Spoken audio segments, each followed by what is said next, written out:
Welcome back to the Real Rich Women podcast. I am so excited to welcome Kristen. She is a top agent in our network. She's done over 27 million per year for the last 3 years and is a top 10 producer for the Western Frontier, so a group of 10 offices in the Engel Völkers network. Private office is one of the most prestigious designations you can get. So I'm so proud of you, and thank you so much for making time, because I can't wait to hear all the insights that you have to share, given all of your accomplishments.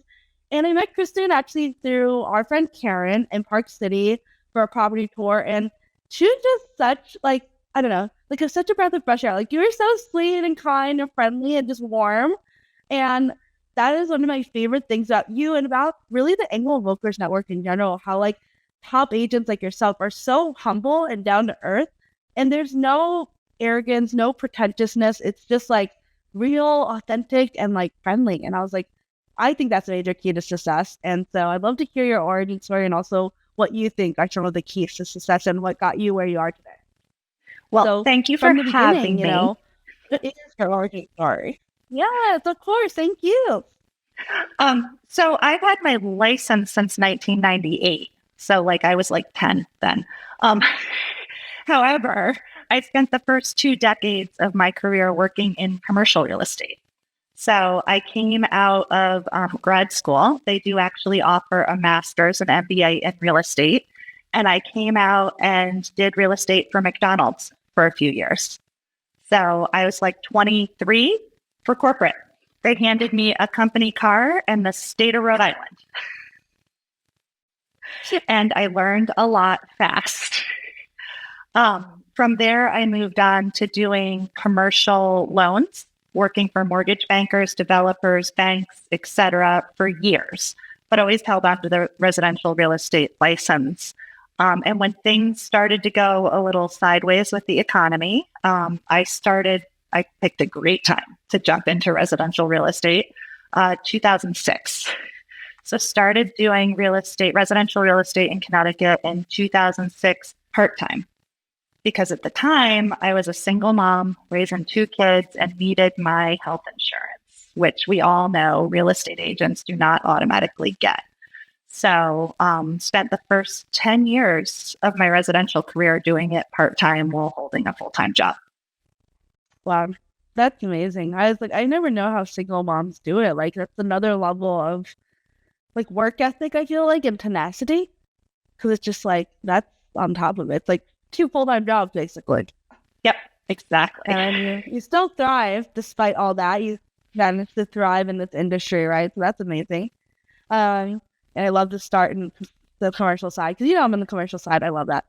I think it's a great starting point if you're never in real estate, because it teaches you to have a thick skin.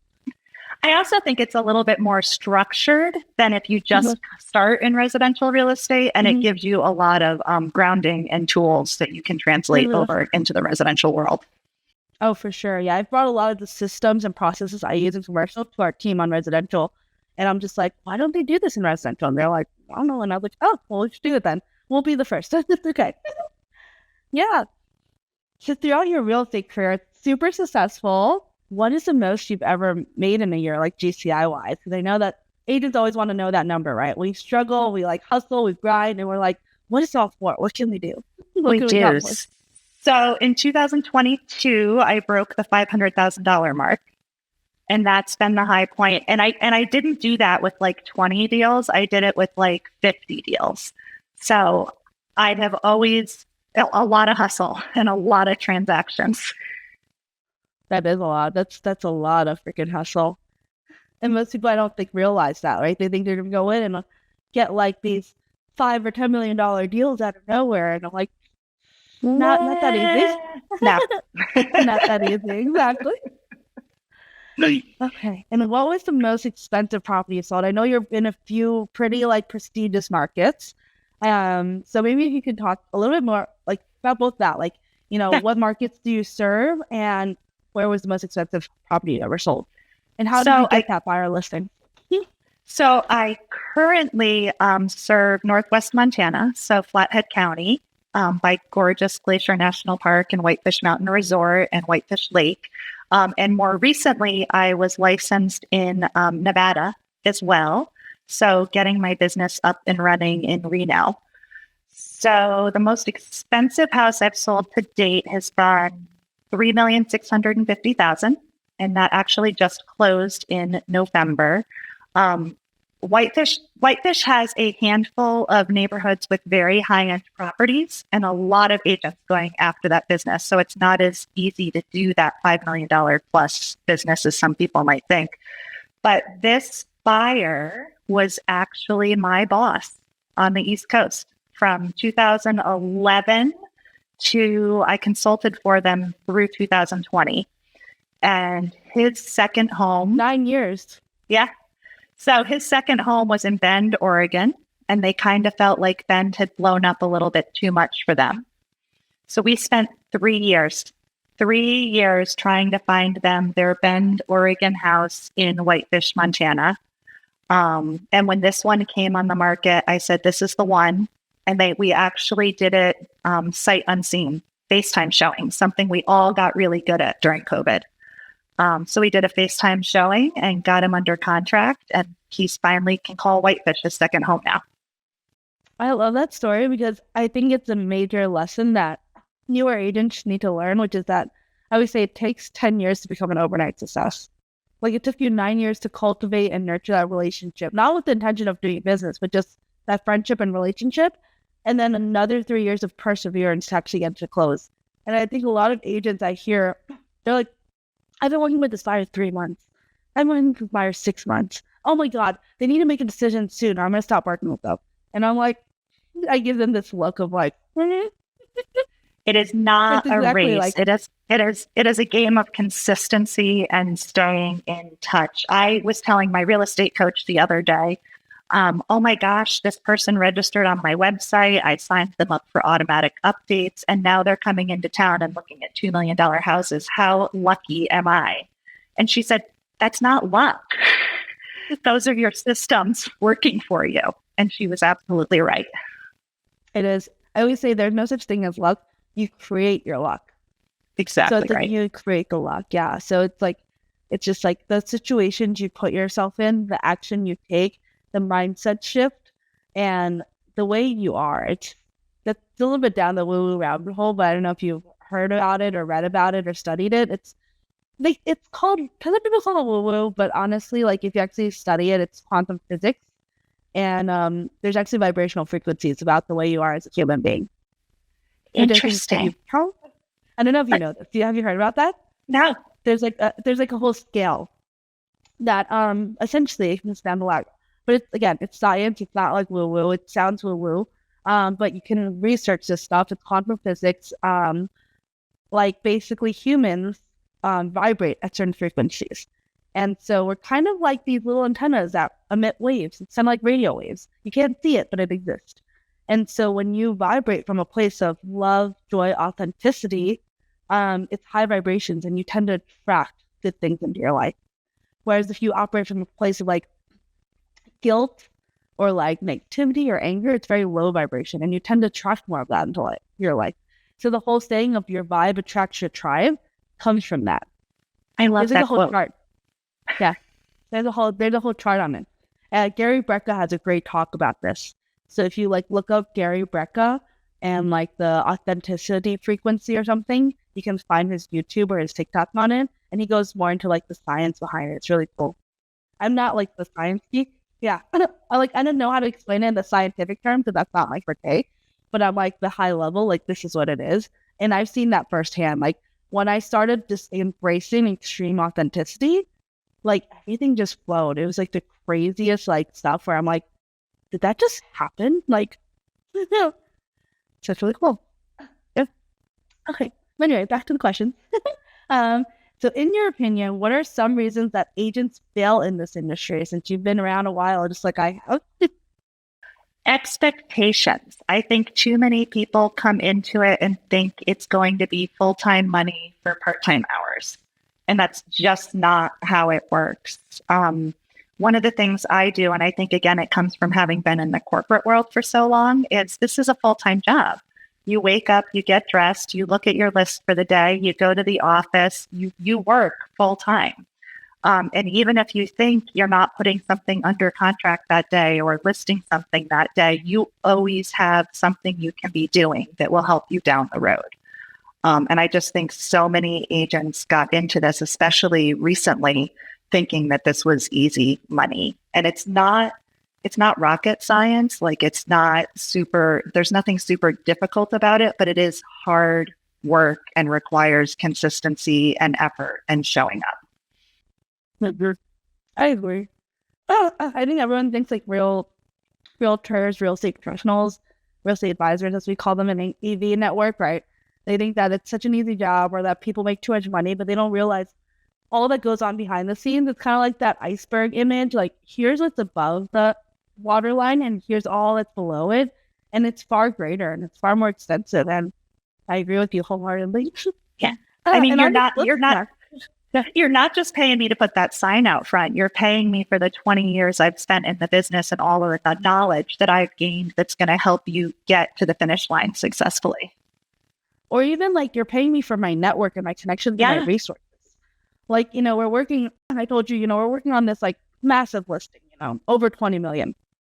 And when it gets to that price point, I was like, what's going to get this sold is relationships. And I have those relationships. I have the people who can afford the 20 million plus.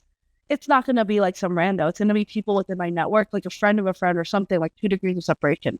So I know I can get that sold if I'm helping my team, and I will help my team. So exactly. It's connections, it's resources, it's relationships, but those are built over time and not overnight. Exactly right. And it's the little stuff too. It's not just the opening the doors. It's, oh, you want to go tour this country club? Let me hook you up with a tour. Like, it's knowing the service providers that they might need over the course of inspections. It's all the little extras that go into it. I agree. I mean, it's like one of our core values actually for our company is world-class service. And so I'm like, if you're one of those agents, I only hire based on core values and character. I don't hire based on I don't care what your GCI is. I don't care what your sales volume is if you are not a good person. And people are like, what are you doing? I'm a licensed partner here, run at Las Vegas and Henderson. And so I would say every 10 agents or so I interview, I probably say no to 9 of them. I only say no to about 1 out of 10. And people are like, isn't it a numbers game? I was like, not for us. Because core values and character and culture fit are so important. Because I've learned that lesson the hard way. When you poison the well, it's not a good culture fit. And so exactly what you're saying, what I realized the key to having a good culture is to clearly define your core values. And what you're saying is in line with our core values, which is world-class service. As in, you go above and beyond, you provide that concierge level service. If you're the agent that's like, oh, that's not my job, or they want me to do this, but that's not my job. And I'm like, you're not our people, you're not supposed to be on our team, and you're not in alignment with us. Like, one of our top advisors, I don't know if you know Andrea. Andrea's awesome. She's one of our top advisors. And I remember she had a seller recently that's like an older lady, and she just didn't really have family that she was close with.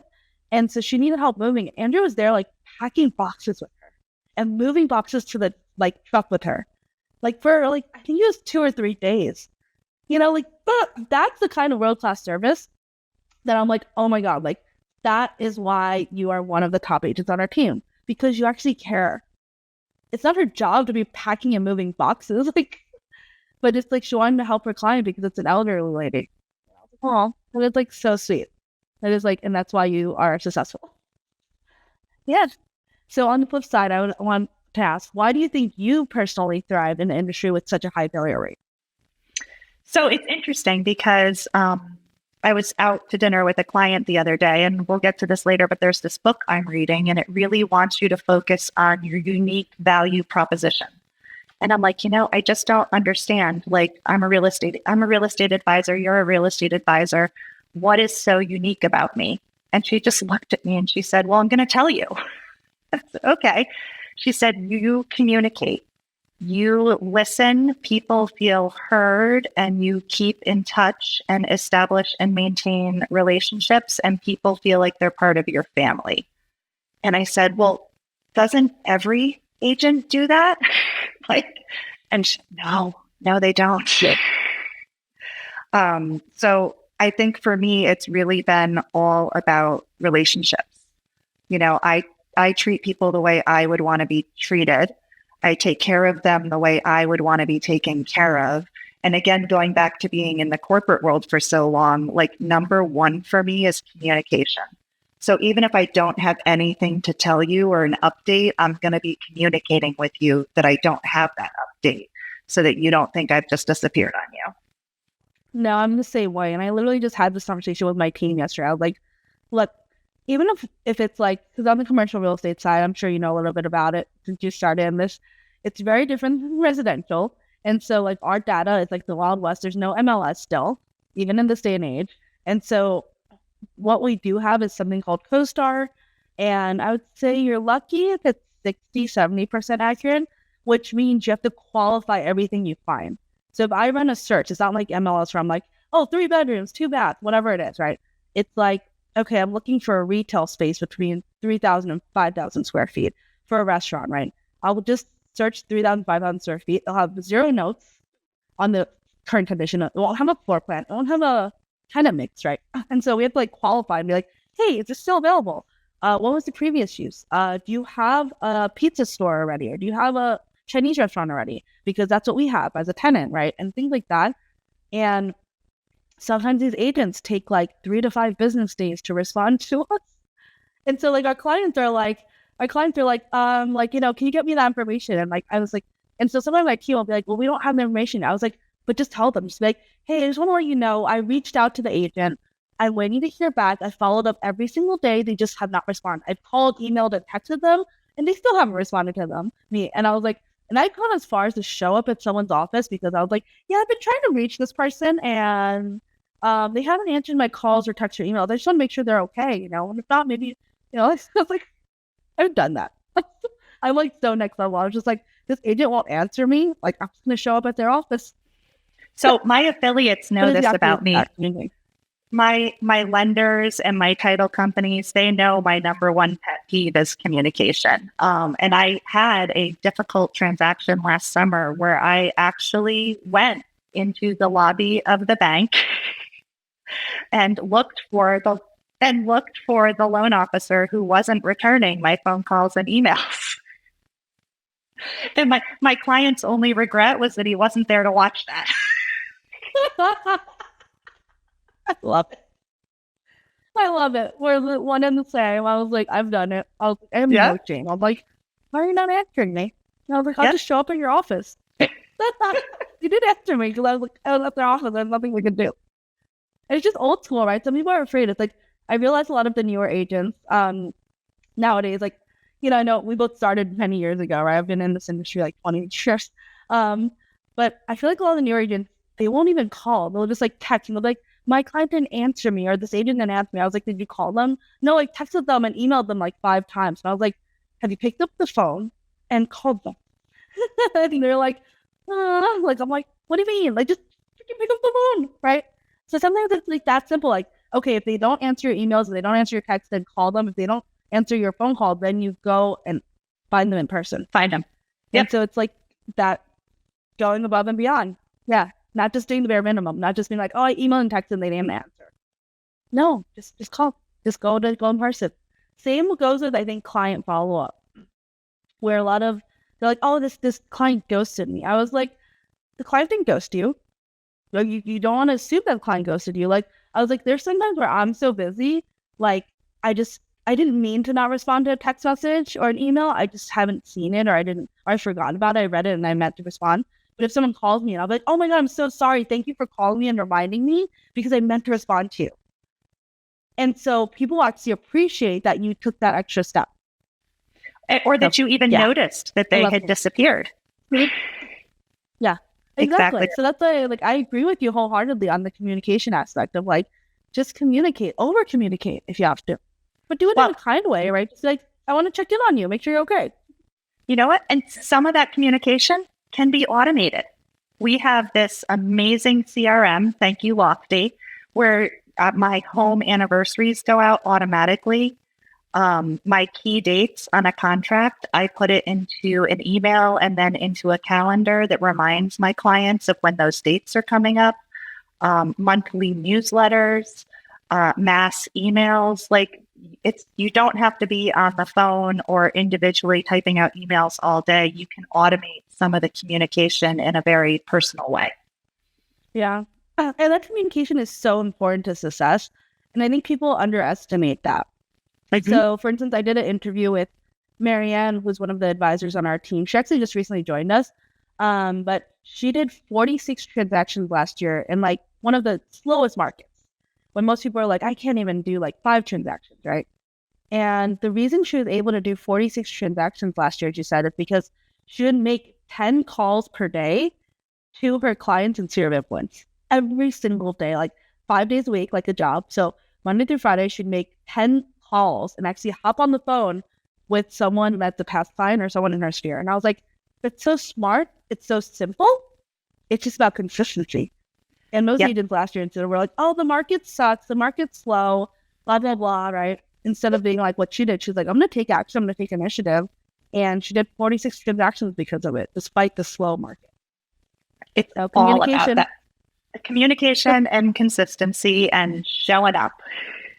Mm-hmm. Exactly. I love that. I love the messaging you're sending.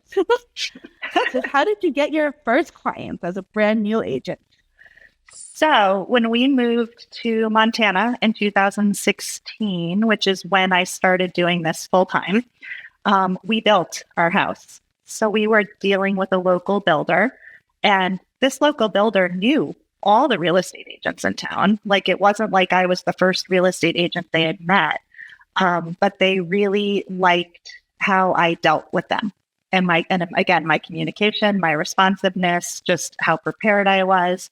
And they started referring all of their business to me. And at the same time, I was working for a different company at the time. At the same time, there was a new subdivision coming out in town. And so I want to say I got lucky, but again, we know it's not luck. This builder would start sending the clients in already knowing what lot they wanted to put their offer in on. And I have done so much repeat business with that initial core group of clients that was sent to me as a new advisor in a new town. That it's been a lot of fun. That's awesome. Yeah. It's that work ethic, right, that you're talking about, like that responsiveness. Like, I always say respect is earned and not given. And I think one of the mistakes that newer agents make is that they feel entitled a lot of times to having clients, especially from their sphere or their friends and family and people they know. And they get like really, I don't know how to say it better, but they get really butthurt and like upset when people are like, they're like, oh, my cousin didn't use me, or I can't believe my brother-in-law didn't use me. And I'm like, have you earned that respect? Have you done like what you're saying, right? Have you been that person who, when they text you, you're so responsive? When they call you, have you shown through your character traits and who you are as a person that you're reliable, that you're responsible, that you're a good communicator, and that you actually care, right? Have you shown your ability to solve problems? Have you added value first and asked before you received? Those are the questions I ask. So it's never been an expectation of mine that my sphere is going to automatically use me, especially when I'm newer in a market, haven't been around that long. But as it's evolved over time, so many of the people I've just gotten to know within the community, either through my ski club or the boards that I'm on or socially, have first become friends and then become clients. And that to me is actually one of the biggest compliments ever. Is that, they're friends, they become clients, we stay friends, and then they become repeat clients. I love that. Yeah. I love that. I know, I have a lot of friends that become clients and then clients that become friends, and yeah, it's the best. Well, and I read there's a statistic out there that it costs 500 times more to go find a new client than just to keep an existing one. So, the advisors that I supervise have heard me say over and over and over again, like, invite your clients to community events, do the holiday presents, do the holiday cards, make sure they know that you're still thinking of them long after the transaction is closed. And it's all about the community and relationships, actually. Like, that's how I've built my commercial real estate career. And all my business pretty much is referral based. Like I have the opposite problem of most agents. I have more business than I can handle. Like I need to build a team to serve the clients I have that come all inbound. Like it's really just all inbound. Like just yesterday, for instance, I had a meeting with a new client that they're looking to buy either 50 to 100,000 square feet industrial building or 4 to 5 acres to build their own building. But it's like, it came in from a referral.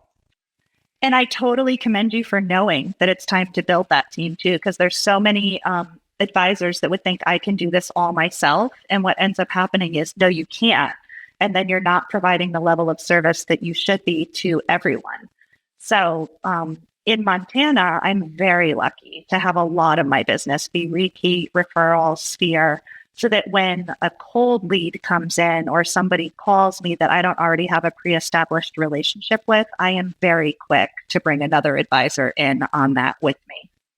Yeah. Yeah, I'm always a big believer in collaboration over competition and the abundance mindset. And it's one of the things more I you embrace love. that, the more business you actually get. And I think a lot of people, unfortunately, still have this scarcity mindset. Nope. And our company is so much about the collaboration. It's one of the reasons I joined, and it's one of the reasons I stay, is that you really do feel like, for the most part, like everybody wants everybody else to succeed.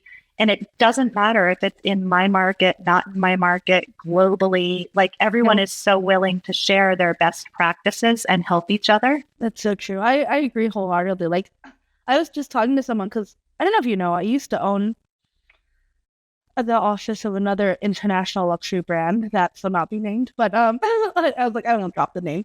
But they were not the greatest. It's like a toxic ex-husband is basically how I described it. And this other agent that I was talking to is a top agent in another market, and we were both with this firm, and that's how we met each other initially. And we're both like, wow, like that was so toxic. Like that environment was not collaborative. It is very arrogant. It was like the opposite of everything I stood for. Whereas when I came to Engel Völkers, I was like, oh my God, like this is my tribe. Like everyone here is so collaborative and so kind and so friendly. And like, it's just like this warmth, and kind of like what you started with is like, I felt like I found my family, right? Like my real estate family. And it's like, I had that like family feeling with a lot of my, my clients, because my clients have become good friends of mine and my like, family almost. But I didn't really have that with like the company I was with. And so I was like, oh my God, it was such a breath of fresh air when I joined Evie. And I was like, this is very different in a very good way. So I agree. Well, and you know like, what happened? I didn't do anything personally all that much different when I joined Evie. But my volume doubled. And I think my volume doubled because of the collaborative nature. Our support staff, I think, is some of the best. And then just our tools and our technology and our global presence. Yeah, exactly. It's the whole your vibe attracts your tribe, like I mentioned. When you're in that circle and in those like, in that kind of energy, it is like you attract that good. And same with like our advisors, like one of like a Marianne that I mentioned, she did a little, even though she did 46 transactions last year, she did a little over 10 million-ish, because she was doing it in Pahrump, which is like a neighboring city. And so Las Vegas price points are a little bit higher. And so I told her, I was like, well, now that you're in Las Vegas, what's your goal? And she's like, double. And I was like, let's try for 30 million instead of 20. And she's like, she kind of looked at me like I was a little crazy. And I was like, well, you did like 10 million in a market that's much lower price point. You're in Las Vegas now. You can do 30 million. And then like literally within, I think it was like a week or two after that, like I got her 2.7 million listing. I just handed off. I was like, here, look, I got you a head start. I You're like love about that. a 10th away there. And I met her actually at Vegas at EVX, and she's going to do it. Yeah, because she was never in a network that had the collaboration like we have, that has a referral opportunity like we had, and she still did it. And so I was like, when you're in the EV network, you can triple it. I was like, I don't want to hear about doubling it. I want to hear about tripling. It's also what you said earlier about the community events. And she's like ran with it. So I'm a big believer in that. It's what I've done a lot of my career. I host these events. I'm like, it's nothing crazy. I host, it's like fun. Like, why would you not want to do? Like, I host Galentine's, and I'll host like a brunch with my friends, and I'll host a ladies' dinner. And so we're hosting a women's and kids clothing swap 2 weeks from now on the 24th. And at our new shop, the one in Henderson that we had the new shop reception at. And that's like a huge community event, and it's like, it's just being that person that stays top of mind, showing that you're caring, solving their problems that aren't just real estate related. So I always say when you go into business to make money, you get problems. But when you go into business to solve problems, you make money. And so with that event in particular, it's like, look, a lot of her clients, I was like, their moms, their families, right? And one of the most common complaints and problems and pain points I hear from moms, because my brother and my sister-in-law just had a baby, they're like, oh my God, these kids outgrow their clothes so quickly. Like, I'm buying new clothes every other week because the baby's growing so quick. And so I was like, well, why don't we solve that problem for them by doing a clothes swap where everyone brings all the clothes that their baby doesn't wear anymore, and then they can swap with someone who has other clothes. And so I was like, let's do it. And then so you become their problem solver. So yeah, it's really fun. And it's fun. It's so fun. I'm also a big believer in getting out there and participating in the community, but in a genuine way. Like, go and find something that interests you, that you want to be a part of, and that you have no expectation of getting business from, because people can see right through you when it's not genuine and authentic. And that's I've been on our local theater board here since the day I got here. And then what I do is, instead of throwing money at some of these lead gen programs, I throw money at sponsoring shows or sponsoring events, but really make sure it's something that I feel strongly about. I'm also on the board of a Housing Whitefish, which is working towards developing more workforce housing. A big problem in these second home resort towns is making sure that the people that serve our community can afford to live where they work. And that's just kind of been, it's something that resonates with me, having been a single mom for all those years and wanting to make sure that our teachers and our policemen and our service workers aren't pushed out of town. And I just do that from a place of genuinely wanting to help, not from expecting business out of it. And I think that's something I try to tell our advisors too, is go be as big a part of the community as you can be, but do it in a way that's meaningful to you in the process. Yeah, I agree again. I'm like, we're like kindred spirits. I was like, I agree with it. It's like, and you feel like, I'm not even like religious, but I feel like it's like going to like church or something where it's like, amen. Like, amen. I agree so much, right? So there's like, everything you just said is exactly what I like, honestly, like preach to my team all the time. Yeah. So my business partner, Lisa, and I actually met in the community doing charity work.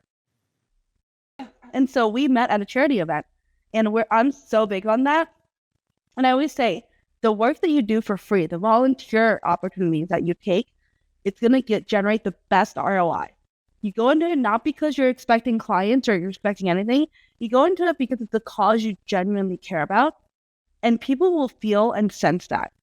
And it's a totally different thing when you connect with people that are in alignment with the causes that you care about, that are passionate about what you're passionate about. That's a totally different level. Like, for instance, I just actually launched my own nonprofit this year. And I have a whole like group of women who are helping me achieve this mission because they're just as passionate about that as I am. And so mine is the Female Founders Foundation because I'm on a mission to make 1 million self-made millionaires.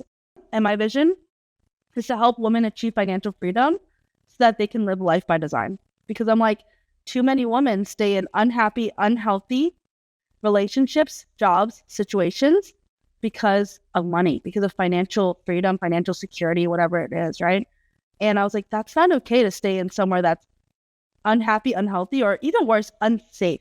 Like, some of these women stay in situations where it's like an abusive relationship. And I'm like, why though? I've asked, I know women who have been in those situations, and I've asked them, and they're like, well, I don't know how I would pay my bills. I don't know how, I don't want to be on the homeless. And I'm like, so you're going to risk your well-being to what? I'm like, I'm so confused, right? And so like, I realized the key is really when you empower women to achieve financial freedom and financial security, they're empowered to make the decisions that are best for them.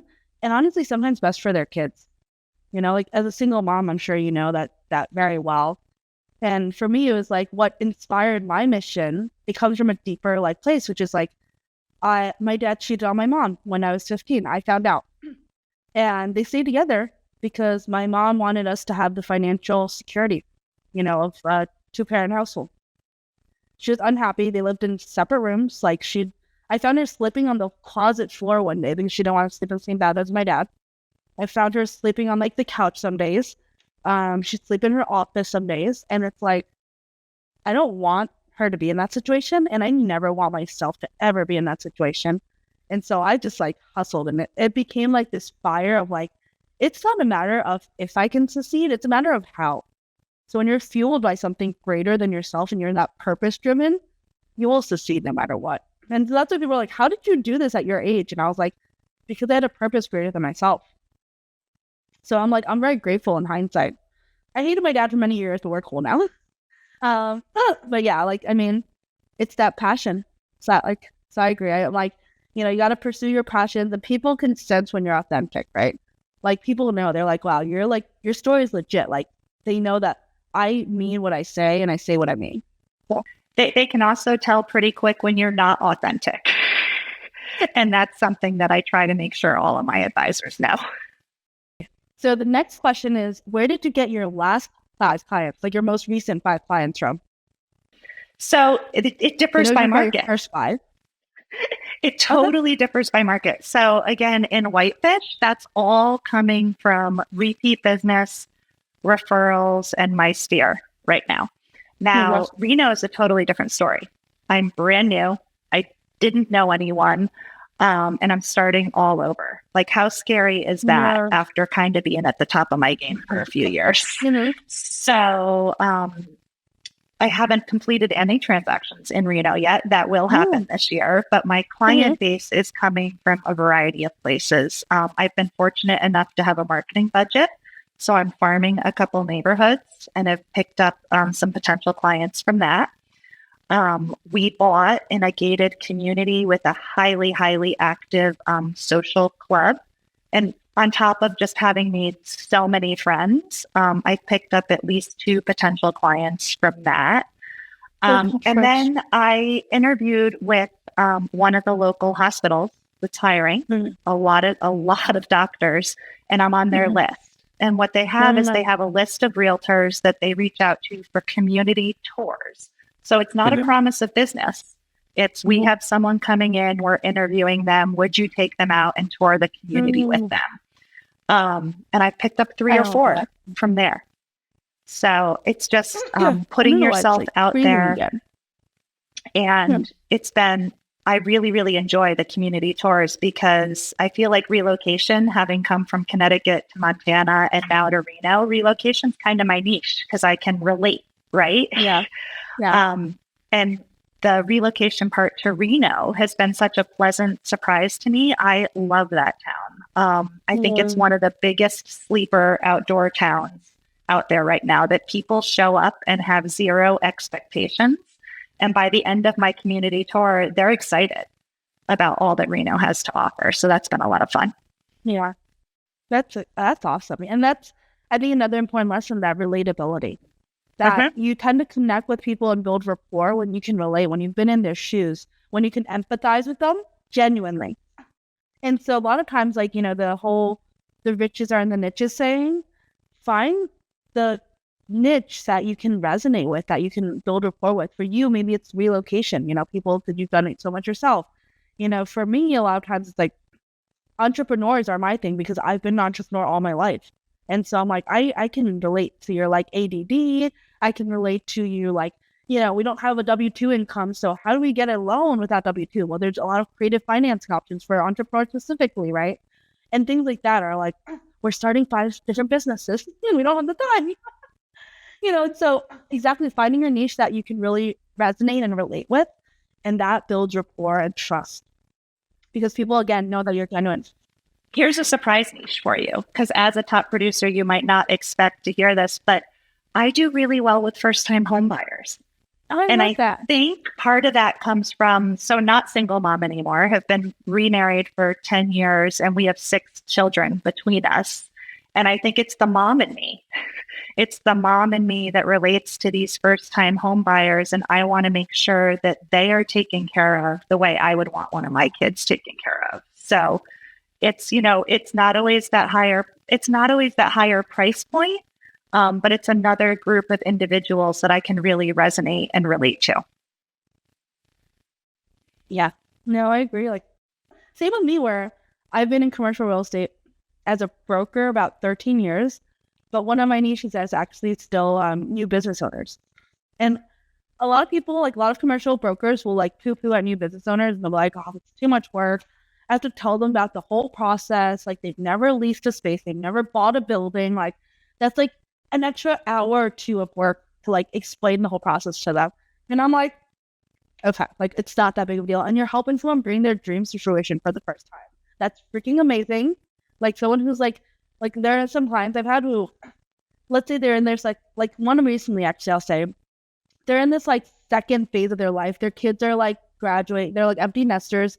And so they're finally starting their business because they're like, look, we don't have to worry about our kids going to college and paying the bills. We can take this risk because we've saved our whole lives to like open this business. And that's amazing that you get to play a part and bring someone's dream to life. So I'm like, I don't understand why like agents will be like, oh, that's too much work. Like, I'd rather work with a business owner that already has 5 or 10 locations. I'm like, so I help the new business owner still. And people are like, I don't know why you waste your time. I'm like, it's not wasting time. It's helping someone bring their dreams to fruition. And how good does it feel when that business opens or that first-time home buyer closes? Like, it's the feel-good factor. Exactly. It is. Exactly. That's what I say. I'm like, sometimes, but sometimes like, it's what money can't buy, right? And I always say success without fulfillment is the ultimate failure. And I've been at that point, like I was just talking to someone. I'm lucky in that I started very young. Like my parents are first generation immigrants. I started working with my mom since I was literally 12 years old. And so between real estate and investing, brokering and investing, like about 2 years ago, I could have retired to Bali. Like, retiring in America costs a lot more. But if I wanted to retire to Bali or Taiwan or Vietnam or some other Asian countries, I could have done that 2 years ago. I had enough saved to hit my like financial freedom number. And then I was like, I realized, what I went through this whole, long story short, I went through this whole like spiritual awakening, existential crisis, / a little bit of a depression because I lost my purpose. My purpose was to help my mom achieve financial freedom. And then I realized like the purpose of my life now is to light the way for others. It's to help people. And it's to like really, I define my life mission as to be a connector, to enjoy abundance and growth, and to light the way for others. And so it's like, that's in alignment with that mission. It's not about the money. It's about the fulfillment I get out of what I do.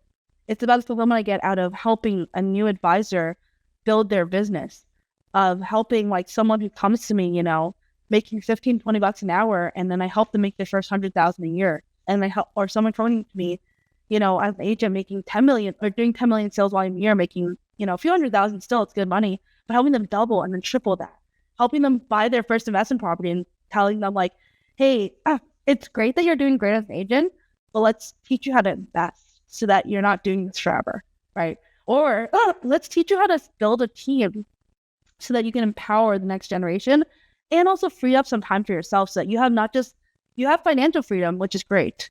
But I always say financial freedom is step 1, but then financial and location freedom are step 2, and then financial, location, and time freedom is step 3. And so let's progress up that. Let's get you from financial freedom alone to time, location freedom, and then also location and time freedom. Because that's the progress that I made, where I was like, okay, I achieved the financial goal, but I'm working like 12 to 14 hours a day, like 6 to 7 days a week. And I'm like, I have no time. And then I'm also tied to the business because like I have to be present for all showings and all client meetings. And so I took on an agent as like kind of assistant. And I was like, oh, I can go on vacation. It's been 2 years since I've been on vacation. This is amazing. that is the part I'm working on right now. And we were just in Vegas together for EVX. Yeah. And as you know, a lot of the speakers talked about setting boundaries and self-care. Yeah. And I'll tell you that it didn't matter who was sitting next to me because it wasn't the same person the whole conference. Every single one of them would look at me and go, do you ever feel like they're talking directly to you? And I heard them. I definitely heard them. And that's something that I've been slowly working on, is setting those boundaries, time blocking for my own fitness, trying to be more present for my family. Because at the end of the day, my why is my family and travel. We love to travel, but if you're traveling with your computer and you're on your phone the whole time, that's a little bit less fun.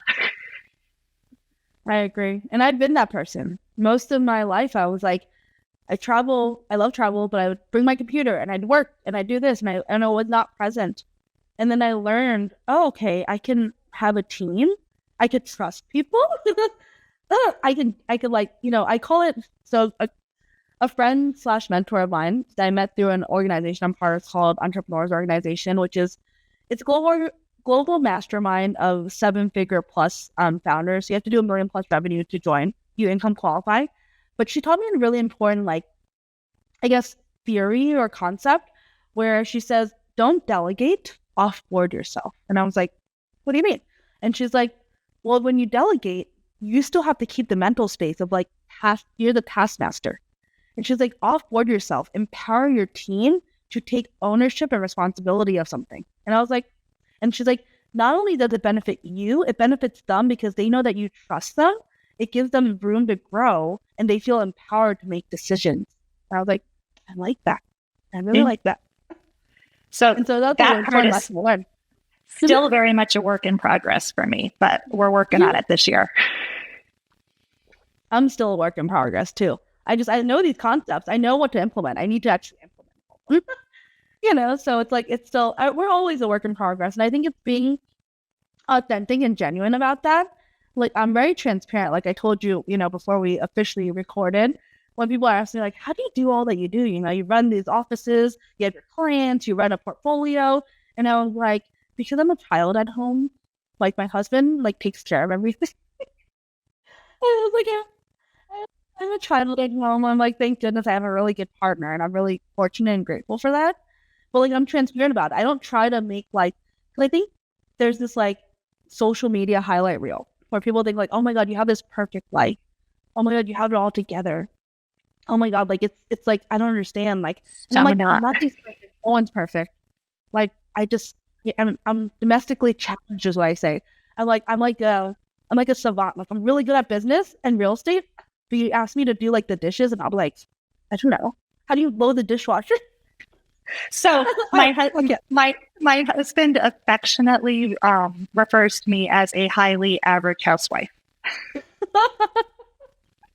I'm not even average. I'm an incompetent. I literally don't know how to load a dishwasher properly. Like, I think I tried like once and then like, I don't know what I did, but it got stuck because I think like something fell through the hole and like it wouldn't, and then like something like got stuck in like the rotor thing and I broke it. So I'm like, I'm just not going to do this thing because I just break things down.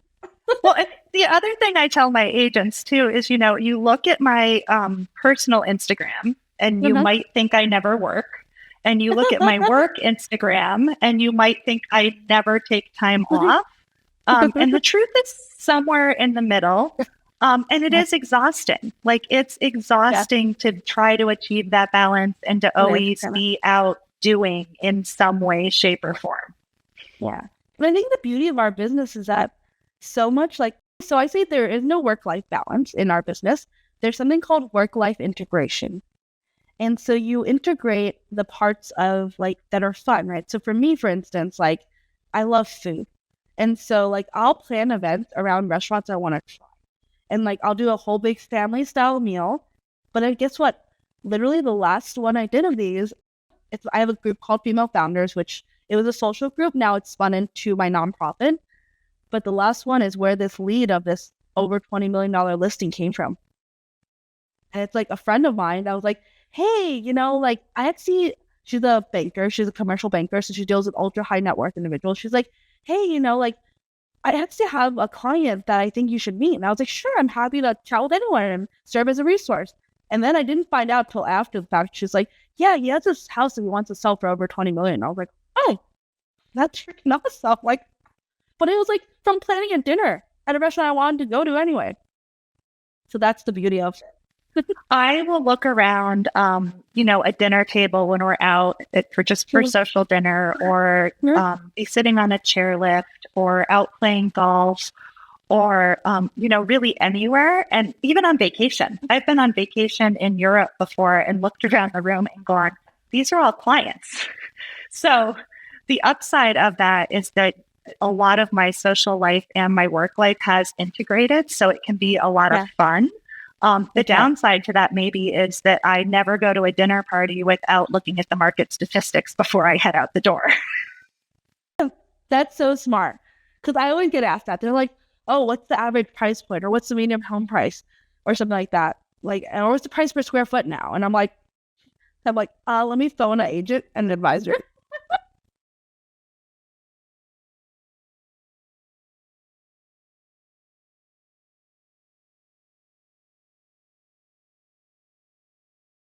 Oh, it's amazing. Yeah, actually, there's a fun story about that. So this just happened last week, which is why it's so funny. So I went to Tiffany to it's the middle of the week on a Wednesday, right? I was like, after UBX, I was just like kind of pooped, and I was like, I'm just gonna cancel my meetings and like go shopping for a few hours because I just need a mental break.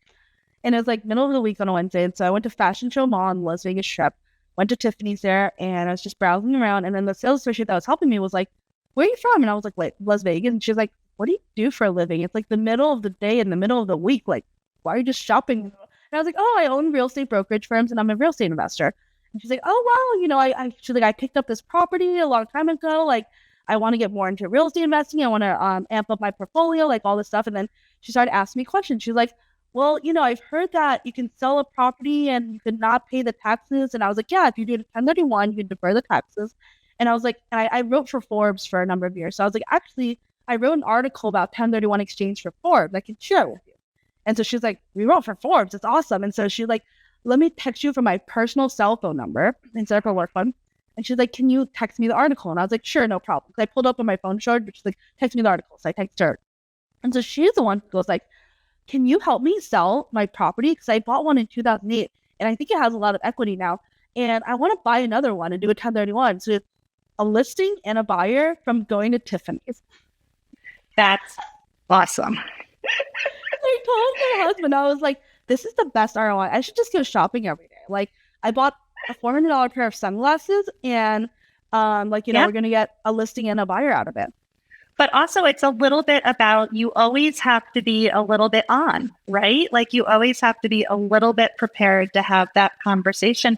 And going back to doing things that might not fall within like our normal, that's not my job stuff.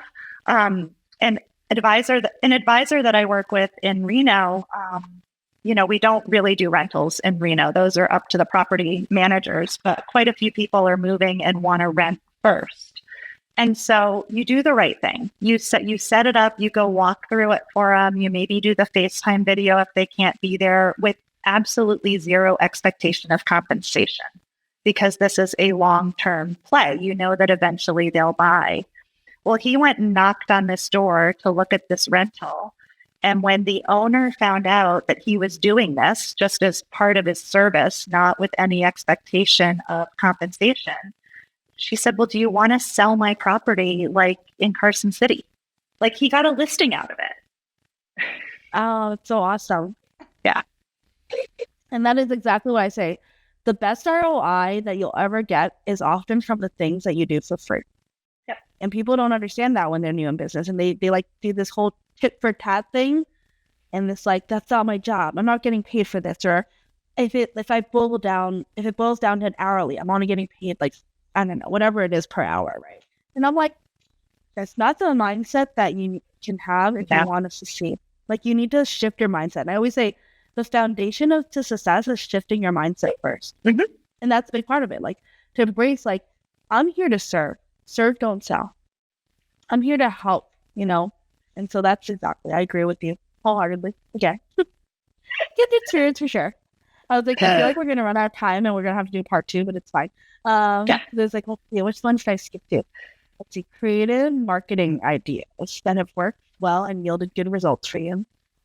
And what sparked that idea? It's just something like conversation or someone else, or really, whatever it is. Again, it's just showing up and being involved. And I feel like a little bit of a broken record, but it's doing the community events. And we don't do anything that's like massively out of the box, right? We have this gorgeous shop in downtown Kalispell. There's a downtown association.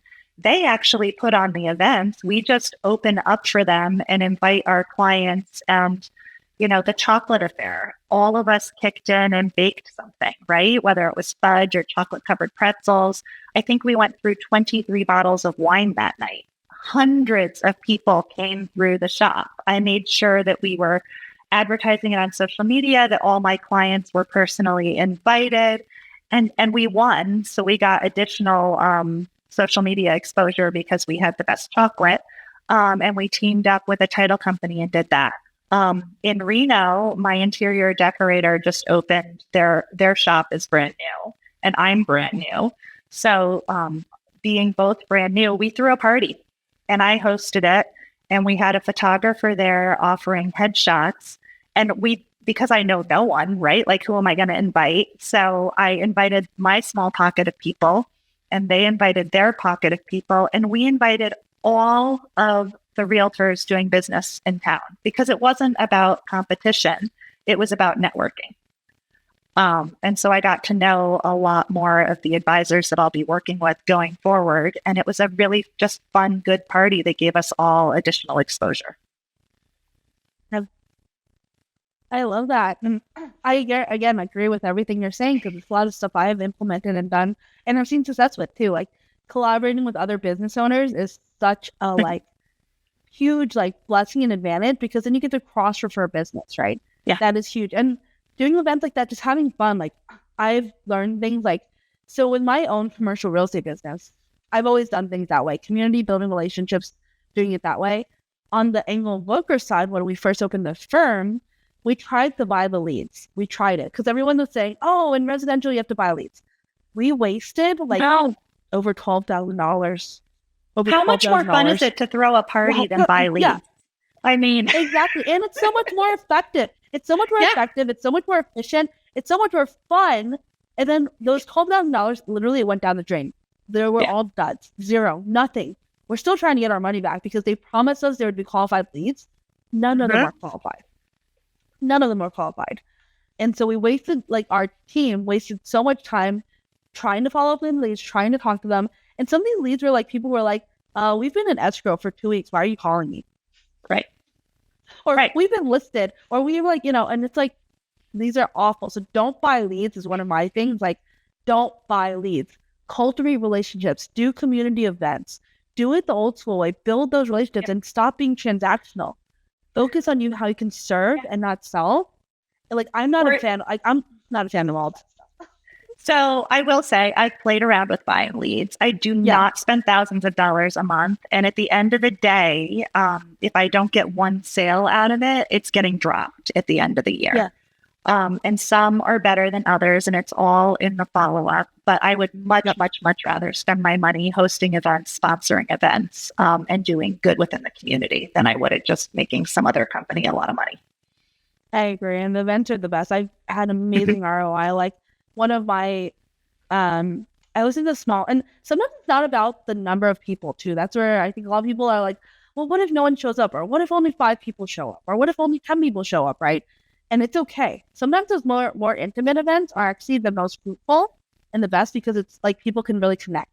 I hosted one event where it was about, so on the commercial side, it was about SBA 504 loans. I think it was only 8 people that showed up. But from that event, I got a client who ended up becoming one of my best friends now. And I helped her buy a building for $2 million. I'm hosting that one event. And it was just serve as a resource. It was did you know you can use an SBA 504 loan to buy a building with only 10% down if you're a business owner? And she didn't know that. She's like, oh my God, I've been leasing my space for 18 years. I could have bought a building this whole time. And so it's something that simple where you're oh. It's not about casting a wide net. It's about quality. So it's a lot there's 1,500 realtors in the Valley. It's a much smaller percentage of us that are doing the majority of the business. And I kind of feel the same thing applies to your database. You don't need 20,000 contacts. You need good contacts that you can focus more time on. Because again, if you take on too much, you're not going to be able to pay attention to anyone at the level that you should. Yeah. So Exactly. smaller and higher not the quality. And what you talked about with the hiring earlier, I do some of the hiring here too. And we're not the biggest. We want to be the best. And we look for that when we're interviewing agents. Any agent that walks in and their first question is, what is my commission? I'm probably telling them what other firms to go interview at. Yeah, I know. I was like, I'm so glad that you're on the same page. And honestly, most of the EV network people I've spoken to say the same thing, where it's about quality and not quantity. And that's what I love about our network. Like, no offense to some of these, I call them the Walmarts of the world. I literally said this to one of my agents. I was like, well, Engel Völkers is like Louis Vuitton. If you like Louis Vuitton, we're like the Louis Vuitton. We're like boutique. We're not for everyone. Some people are priced out. But it's affordable luxury and it's accessible luxury, and everyone wants us, right? So like, everyone wants a Louis Vuitton bag. And it's luxury at every price point. Like, you don't want to scare off that first-time home buyer niche. So, we give you that same level of luxury no matter what price point you're at. Mm-hmm. And that's exactly what I love about EV compared to the other luxury international firm that I used to own, because they were very snooty about working with first-time home buyers and working with lower price points. There are literally some people that I would talk to in that other network that'd be like, oh, we don't do anything under $1 million. And I'm like, okay, we do. And they literally give us this poo-poo look, and I'd be like, well, there's still people, they help us, there's still people, we can still help them. And even some of the luxury buyers, they buy investment properties that are under $1 million. So why are you guys still judgy? So I love EV, and I love that it is luxury at every price point. And I love that we embrace that, and that we're all about the quality over quantity. Okay, so I feel like we could go on for an hour, but it's been an hour. So I was like, I feel like we have to do a part 2, because I was like, there's so many other things I want to go through with you. So I'll have to schedule a part 2 of this. But for now, at least for this episode, I'd love for you to just at least close with what is one piece of advice you would give to a new advisor in their first year of real estate, or 3 years even. Hang around the top producers. Show up to the office, be willing to host the open houses, be willing to open the doors, because first of all, you can learn so much. But when that top producer gets too busy and needs somebody to help them, it's going to be the person who's in the office, opening the doors, hosting the open houses. Yeah, that's such a smart piece of advice. I've never heard that, and I like that one. And it's true, actually, because what you're saying is something I've implemented. I just realized it. I didn't even realize that. Where some of our agents, the ones that show up, right? I'm just like, can you help me? Yeah. And they're like, what? I'm like, can you take this? And I was like, so it's the people who are around, right? Staying top of mind. And the doing things for free. Our advisors who have volunteered to help set up the office for the new shop reception, that have helped with things that they're not getting paid for or whatever. Those are the first ones I think of when I need to send a referral. When I'm exactly right. Hey, I have a friend who wants to sell. I have a friend who wants to buy. It's the advisors who have volunteered to help out for things that they don't need to help out with. They're not an LP. They're not an owner. But they're just hey, I know the new shop reception is coming up. Let me help you furnish it. Let me help you buy these supplies. Let me help you coordinate the catering. And I was like, wow. Okay. And then I was like, of course, they're the ones who get the $2.7 million listing when I have a friend that wants to sell. Just being a team player. And it also goes back to that authenticity. Really well. Totally going back to authenticity. If you're just hanging around expecting a lead, I can tell that too. Yeah. Oh, yes. Yeah, no, I know that too. Yeah, I know. It's so true. I love that. That's such a good piece of advice. Well, thank you so much, Kristen, again, for your time.